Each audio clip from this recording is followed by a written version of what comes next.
ৰাতিপুৱা শুই উঠি মুখ হাত ধুলোঁ আৰু গা পা ধুই স্কুললৈ ৰেডি হ'লোঁ আৰু গৰম গৰম ৰাতিপুৱাৰ ভাত সাজ খাই ল'লোঁ আৰু ভাত পানী খাই চাইকেলখন লৈ ওলালোঁ স্কুললৈ।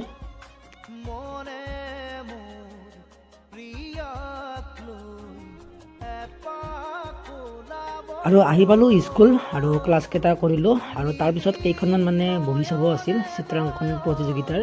তো বহীকেইখন এনেই অলপমান চালোঁ আৰু এনেকৈ স্কুল ছুটি হ'ল আৰু আহি পালোঁ ঘৰ আৰু আহি কেনে হাত ভৰি ধুই দুপৰীয়াৰ ভাত সাজ খালোঁ আৰু এনেকৈ দিনটো ভিডিঅ' কৰা নহ'ল আৰু হৈ গ'ল সন্ধিয়া। আৰু আজি স্কুলৰে মেম এজনীৰ ঘৰত অন্নপ্ৰাশন আছে, তো তাত যাবৰ কাৰণে ৰেডি হ'লোঁ আৰু মাইনাজনীৰ বাবে সৰুকৈ উপহাৰ এটা লৈ ল'লোঁ।